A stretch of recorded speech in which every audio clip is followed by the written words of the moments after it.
प्रेरक प्रसंग। इस मतलब परस दुनिया में अपना कोई नहीं सिवाय ईश्वर के। आपको हम कोई गूढ़ शब्दों में या अंग्रेजी मिश्रित शब्दों में ना बता करके बहुत ही साधारण व सरल शब्दों में वृत्तांत बताते हैं। हमें ज़्यादा कोई ज्ञान नहीं है कि हम आपको घुमा फिरा कर बताएं या अंग्रेजी शब्दों का प्रयोग करें। प्रसंग ये है कि इस मतलब परस्त दुनिया में अपना कोई भी नहीं है। कहने को सभी अपने हैं, इष्ट मित्र परिजन, माता पिता, पत्नी पुत्र, भाई बहन आदि। लेकिन जब वक्त अपना साथ नहीं देता तो कोई भी अपना नहीं होता है। वृत्तांत है, एक स्थान पर एक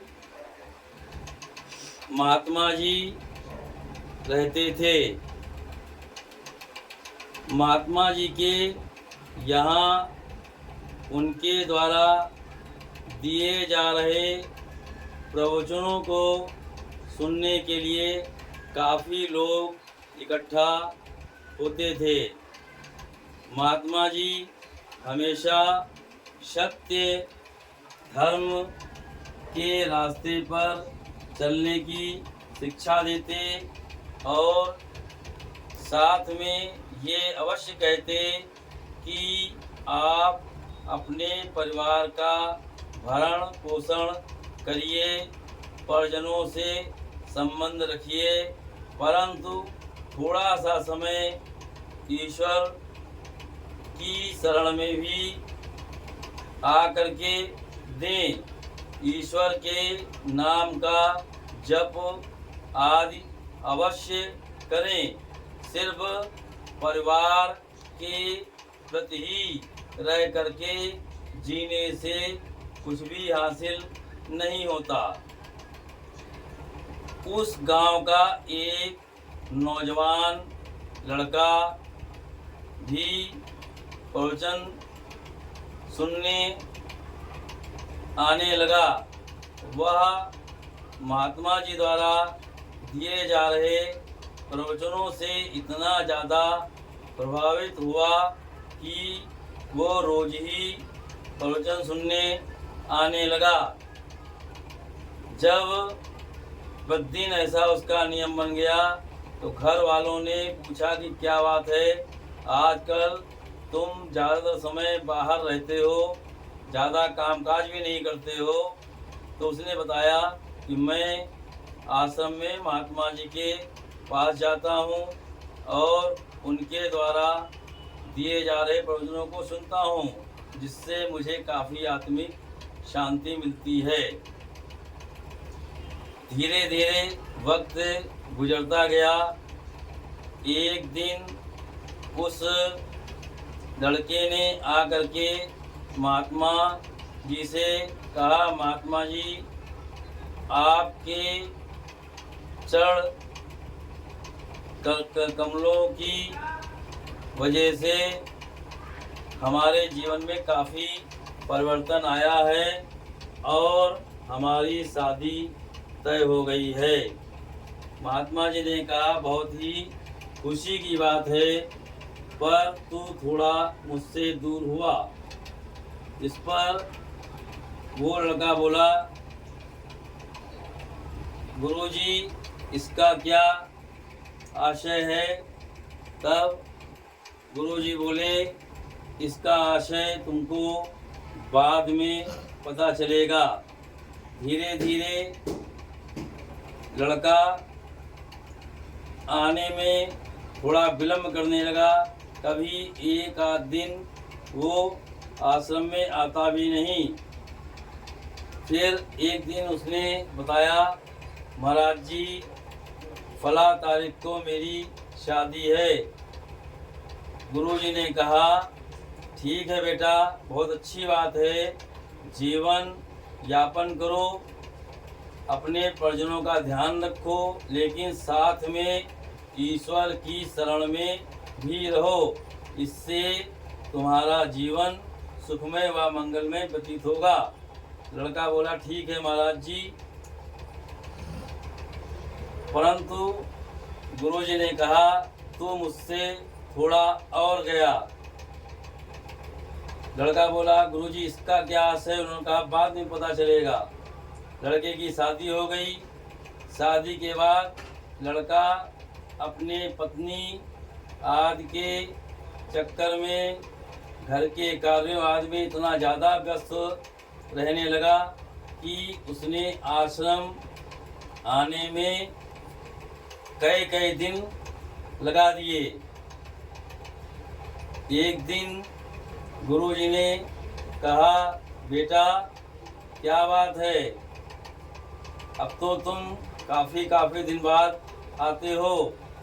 तब वो लड़का बोला, गुरुजी क्या करूं, हम मेरे पास अब बिल्कुल समय ही नहीं बचता है कि मैं आश्रम आ सकूं।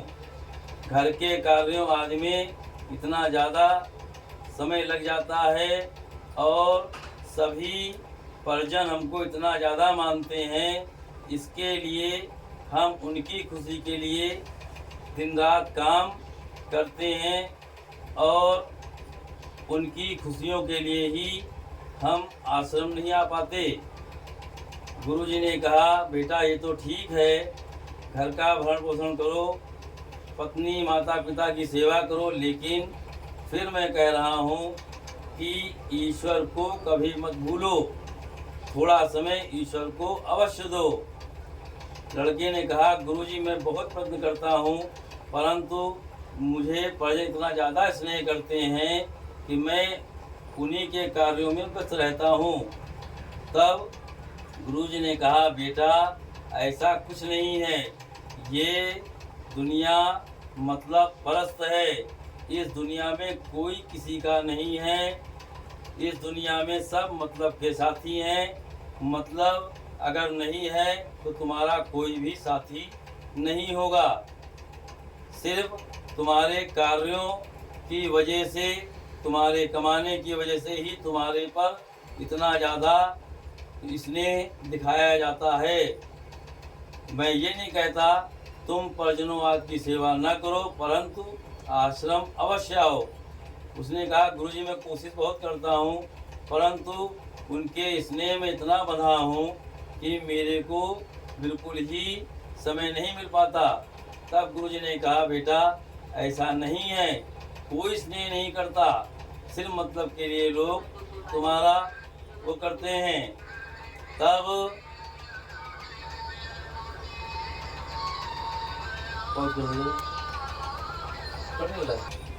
गुरुजी ने कहा, बेटा तुम कल मेरे पास आना, मैं तुमको ऐसा चमत्कार दिखाऊंगा कि तुमको समझ में आ जाएगा कि मतलब परस दुनिया में ईश्वर के सिवा कोई किसी का नहीं है।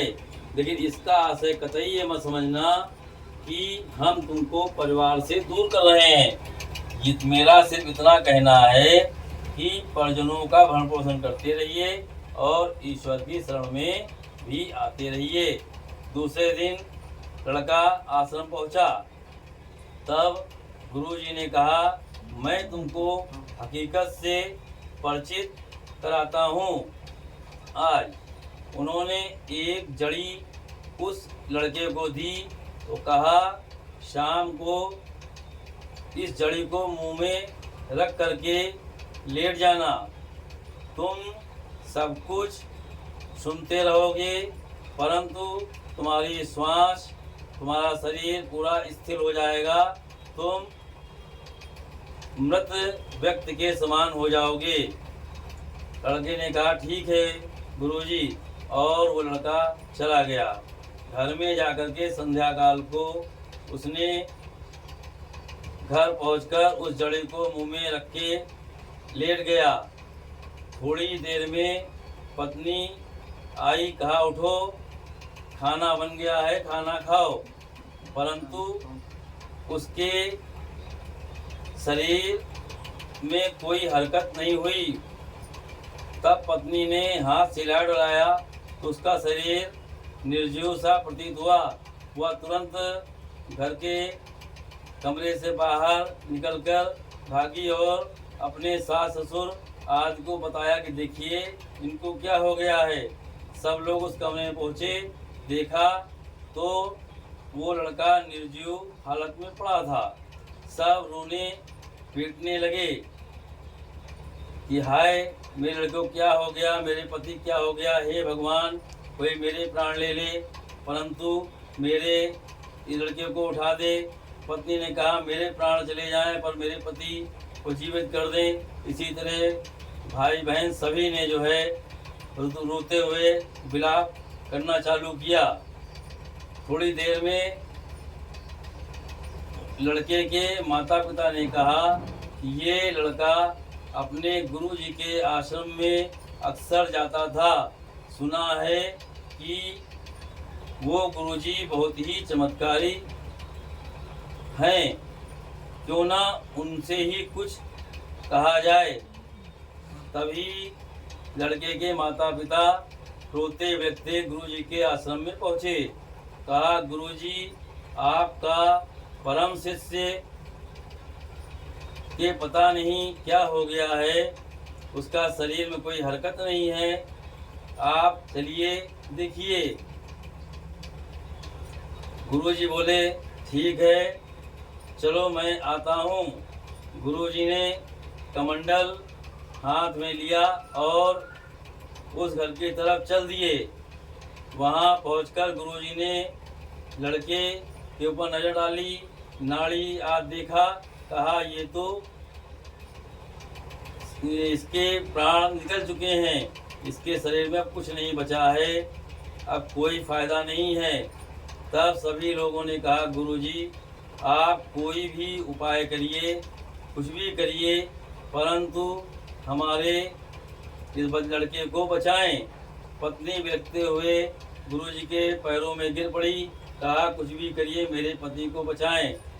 गुरुजी ने कहा ठीक है एक उपाय हमारे दिमाग में आ रहा है, ऐसा यदि कोई करता है तो ये लड़का उठ सकता है। सभी लोग एकदम से बोले जल्दी बोलिए गुरुजी। गुरुजी ने कहा एक कटोरा लेकर के आओ। गुरुजी ने कटोरे में कमंडल से जल भर दिया और उसको रख दिया। बोले जो भी इस जल को पिएगा उसकी तत्काल मृत्यु हो जाएगी और ये लड़का उठ करके बैठ जाएगा। सब एक दूसरे का मुंह देखने लगे, रोना विलाप करना बंद हो गया, सन्नाटा पसर गया। तब गुरुजी ने कहा क्या हुआ? तो लड़के के पिता बोले गुरुजी यदि मैंने जल को पी लिया मेरी मृत्यु हो गई, मेरी पत्नी का क्या होगा? तब लड़के की माँ से कहा, लड़के की माँ ने कहा गुरुजी अगर मैं मर गए मेरे पति क्या होगा, उनको खाना पीना कौन बनाएगा? इसी तरह सबने अपना अपना बहाना बना दिया। अंत में गुरुजी ने पत्नी से कहा कि इस जल को तुम ही पी लो। तो उसने कहा हे गुरुजी यदि मैं ही जल को पीकर मर गई तो मेरे पति के जीवित रहने से क्या फायदा? कहा गुरुजी ठीक है एक मिनट रुकिए अभी हम आते हैं। सभी लोग एक कमरे में चले गए। थोड़ी देर बाद वापस आए, कहा गुरुजी ये आपका परम शिष्य है और हमने सुना है कि आपके आगे पीछे कोई नहीं है, क्या आप अपने शिष्य के लिए इस जल को नहीं पी सकते हैं?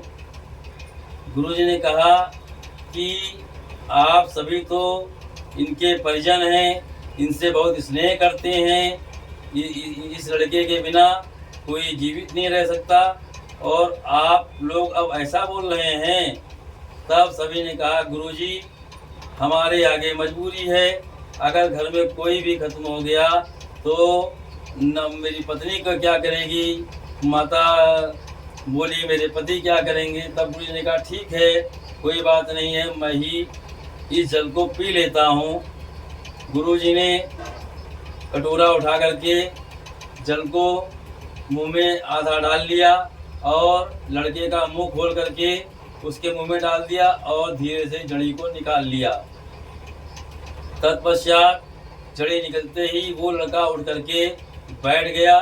गुरुजी ने कमंडल उठाया और घर से आश्रम की ओर निकल गए। लड़का तुरंत गुरुजी के पीछे चलने लगा। घर वाले कहने लगे, बेटा ये क्या कर रहे हो। तब उस लड़के ने कहा, मैंने सब कुछ देख लिया है, सुन लिया है, मेरा कोई इस दुनिया में नहीं है। तुम सब लोग मतलब के हो। अपनी जान बचाने के लिए कोई भी इस कटोरे को में रखे जल को नहीं पीने की हिम्मत कर पाया। अब मैं समझ गया हूँ कि ईश्वर की शरण ही सबसे अच्छी रहती है। वो उठ करके गुरुजी के पीछे चलने लगा।